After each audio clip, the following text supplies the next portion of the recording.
Welcome to Marino World Weekend. Watch for fresh perspectives. Marino World is moving faster and higher, moving deeper for core issues. I am Lynn Bacani. Our top stories: DOLE and DMW begin transition process. Remains of Filipino seafarer who died from accident on board to be repatriated. Case versus NCMB Arbitrators filed anew. Cokaliong opens CEBU-MASAO route. EBDANE inspires PMMA Masidlayag class of 2022. The Departments of Labor, DOLE, and Migrant Workers, DMW, have started a smooth transition through the issuance of a joint circular which will facilitate and ensure the efficient and effective implementation of Republic Act No. 11641, which created the DMW. At a press briefing, Labor Secretary Bienvenido Laguesma and DMW Secretary Susan Ople announced the transfer of the 6 DOLE-attached agencies to the DMW, including Philippine Overseas Employment Administration, Philippine Overseas Labor Offices, International Labor Affairs Bureau, National Reintegration Center for OFWs, Overseas Workers Welfare Administration, and National Maritime Polytechnic. Labor Secretary Bienvenido Laguesma said the DOLE will focus on local employment while the DMW will work exclusively on the OFW concerns. Meanwhile, DMW Secretary Susan Ople confirmed the launching of the department's One Repatriation Center for the repatriation of stranded and exploited OFWs. Nagsisimula na kami. Unti-unti pumupunta na kay Secretary Tools kasi sabi ko sa kanya, "Oy, mas bata kitang kapatid, dapat magtrabaho ka din." At importante talaga na makita na tumutuloy-tuloy na. No? So yung mga nabanggit na pwede nang ilipat, kaya administrative supervision ng mga ilang opisina, pumupunta na on the basis ng implementation ng joint circular. At meron ang joint management committee, tinitingnan maayos at saka mabilisan na paglilipat, no? Yung transition period, huli ko lang ulitin, yung 2 years maximum. Matagal yun. Kung napapansin nyo, siguro, wala pa kaming 1 linggo ni Sectus, meron na kaming napagkasunduan na joint circular, no? At maayos ang usapan, no? Hindi naman ito yung parang partihan, hatihan, no? Nawala ng Department of Labor and Employment. Ang nasa isip namin, talagang kailangan mag-focus, no? Dahil lumalaki ang problema sa local, lumalaki ang problema sa overseas. Kung magsama-sama, pwede naman magkaroon ng combined na approach na i-address both concerns o tulong. Well, syempre kahit na noong una kami nagkita ni Pangulo, hindi pa nga kami nakapagsupa ng Secretary Benny noon, lagi nang bibili yung workers' protection, and human rights. Yung One Repatriation Center will be launched next week. We will issue a formal advisory to the media. It is housed at the 2nd floor of the POTA building. Dito, we will use also social media platforms. Isa na lang ang tutulugan ng mga pamilya ng OFWs yung para sa shipment of remains, para sa repatriation of stranded and or exploited OFWs. So lahat yan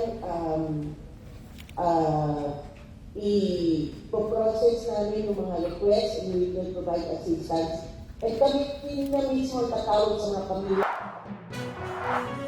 Another case was filed against 2 National Conciliation and Mediation Board or NCMB Arbiters.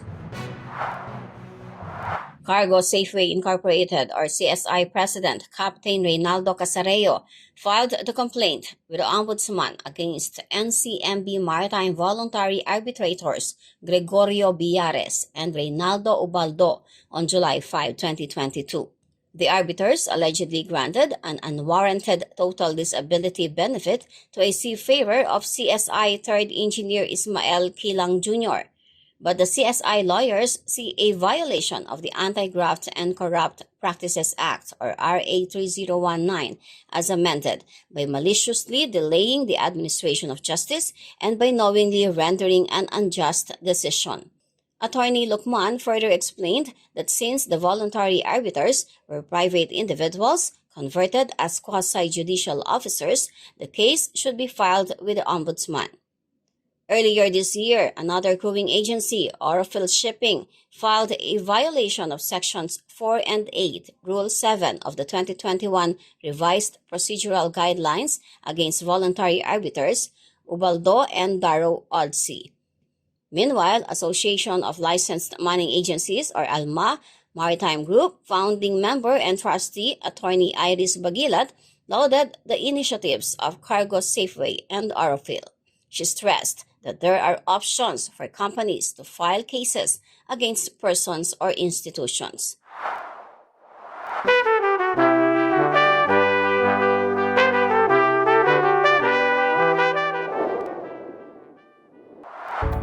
Looking for a job within the TSM Group?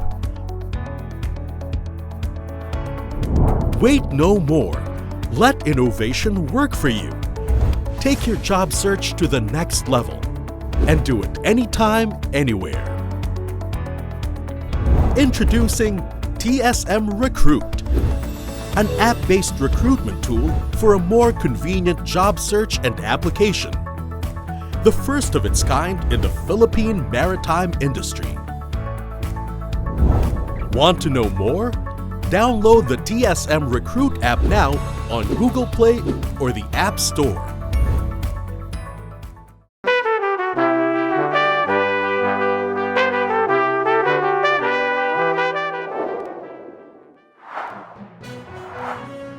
The remains of a Filipino seafarer who died from an accident on board bulk carrier Lowlands Comfort will soon be repatriated. Crispin F. Cadiz, a crew member, was hit by a crane while the ship was sailing in the Indian Ocean on July 4, 2022. The victim was treated on the ship but eventually passed away, confirms Banda Aceh Search and Rescue Agency Operation Chief Ibnu Al-Hussein. His body was kept on board for 10 days after the first attempt to disembark the body in Oman was aborted. The victim's body was evacuated from the Bay of Bengal waters using SARS ship KN Kresna 232. Personnel from the Indonesian Navy, Malahayati Port Health Office, KKP, Customs, Immigration, Shia Bandar, a government port official, as well as other relevant agencies also helped in the evacuation efforts. Cadiz's body was turned over to the custody of authorities in Banda Aceh waters, Sumatra, Indonesia on July 14 for repatriation to the Philippines soon. Cokaliong Shipping Lines has launched its Cebu-MASAO, Butuan City and vice versa routes with a maiden voyage of MV Filipinas Iloilo. Port Management Office or PMO Agusan Port Manager Mildred Padilla, Butuan City Vice Mayor Lawrence Limuel Fortun, Cokaliong Branch Manager Emmanuel Libres, and Marina Regional Director Jeffrey Bangsa led a ceremonial ribbon cutting at the Port of Masao in Barangay Lumbocan, Butuan City. A festive dance number welcomed the arrival of the MV Filipinas Iloilo, carrying 159 passengers and 18 rolling cargoes on its maiden voyage to the new route. The latest service is part of the government's efforts in partnership with the private sector and concerned LGU to ensure a more accessible and seamless maritime transport interconnectivity for the sea-traveling public and other port users nationwide. More than 100 students have earned their degrees from the country's most prestigious maritime institution, the Philippine Merchant Marine Academy, or PMMA. The cadets valiantly stood in their formation despite the heavy rain during the ceremonies. 114 earned ABS in Marine Transportation, or BSMT, and ABS in Marine Engineering, or BSMARE, while 9 candidates received their diplomas from PMMA Graduate School. Governor Hermogenes EBDANE Jr., the guest of honor and speaker, reiterated his commitment to prioritize education in order to make Zambales a sustainable community, a vow he made during his inauguration as a four-term governor. Marl Cheston Filarca Ravelo, a valedictorian of the PMMA's Masidlayag class of 2022 with a degree in marine engineering, hails from San Marcelino town. EBDANE said that with a forecasted shortage in the supply of officers in the global shipping industry and a steady increase in the demand for seafarers in the next 10 years, there is a bright future for PMMA graduates. Having this award is only a bonus. What I am really grateful is that I am part of Masidlayag class of 2022, and most especially, I am proud and grateful that I am a product of the most prestigious maritime academy in the country, the Philippine Merchant Marine Academy. Thank you for watching Marine World Weekend. Stay on board. Subscribe to Marine World Online for more meaningful maritime news and views. I am Lynn Bacani. God bless Maritime Philippines.